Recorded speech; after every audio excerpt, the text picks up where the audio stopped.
Alors on va continuer avec les effets des corticoïdes sur l'os. Ok. Donc, premier effet indésirable, c'est que les corticoïdes vont, vont baisser le taux des ostéoblastes. Les ostéoblastes, ce sont des cellules spécialisées du tissu osseux. Ce sont des cellules qui sont responsables de la synthèse de la matrice extracellulaire. Ok. Qu'est-ce qu'on entend par la matrice extracellulaire? La matrice, tout simplement, les cellules de l'os, du tissu osseux, ne sont pas des cellules jointives. Donc, ce sont des cellules qui sont éparpillées et entre les cellules, il y a une matrice extracellulaire. Cette matrice contient des macromolécules, des protéines, des fibres, également des minéraux. Ok.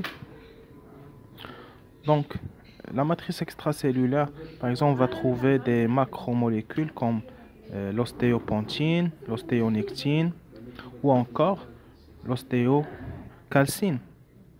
Ok. Donc, les ostéoblastes sont responsables de la synthèse de ces macromolécules. Ok.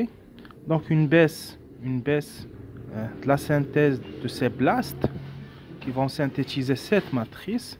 Donc, on va avoir une baisse de la minéralisation, également une baisse de la calcification de la matrice. Voilà. Donc, les ostéoblastes, une fois ils vont synthétiser les composantes de la matrice extracellulaire, vont par la suite se différencier en ostéocytes. Donc, ce sont les cellules matures du système du tissu osseux. On a dit que ce sont des cellules qui sont éparpillées. Donc, et ce qui va joindre ces cellules, c'est la matrice extracellulaire. Les corticoïdes également vont induire une apoptose de ces ostéocytes. Donc, on va avoir à la fois une apoptose des ostéoblastes, une apoptose des ostéocytes. Donc, le tissu va devenir fragile et ça va mener vers l'ostéoporose. Donc, c'est une ostéoporose normalement secondaire à la prise de glucocorticoïdes. Et également, il y a un point qui est très important, c'est que l'activité ostéoclastique va augmenter. Qu'est-ce qu'on entend par l'activité ostéoclastique? C'est que, à part les cellules du tissu osseux, à savoir les ostéoblastes, les ostéocytes, il y a également les ostéoclastes. Donc, les ostéoclastes sont responsables d'une résorption osseuse. Ok. Donc, de la décalcification. Qu'est-ce qu'on entend par résorption osseuse? Ça veut dire l'os va libérer, va céder son calcium. Ok. Sous l'effet de plusieurs facteurs. Donc, ok. Par exemple, une sécrétion de la PTH, de la parathyroïde, on peut avoir une décalcification.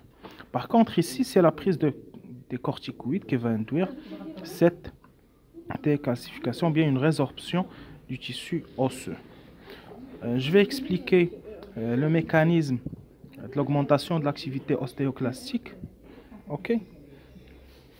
Donc, il y a un facteur rank L. Normalement, ce facteur est responsable de la production, bien de la synthèse de ces ostéoclastes. Ok. Ce facteur, normalement, on va avoir une augmentation de la production du facteur. Donc, la différenciation des ostéoclastes, parce que les ostéoclastes, c'est une lignée à part. Donc, c'est différent de la lignée des ostéoblastes et des ostéocytes. Donc, on va avoir une augmentation de la production de ce facteur. Également, on va avoir un deuxième facteur, c'est le facteur OPGR. C'est un facteur d'inhibition de la production des ostéoclastes. Comme vous savez, la production de cellules spécialisées, normalement, elle est régulée.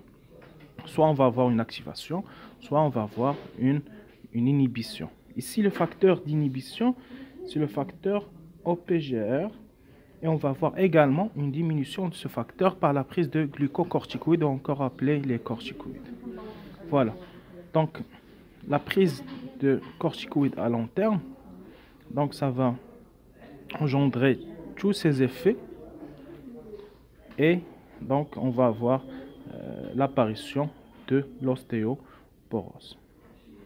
Voilà. Donc, après, on va continuer avec le métabolisme phosphocalcique. Donc, on va voir l'effet des corticoïdes sur l'absorption de calcium au niveau des intestins. Merci.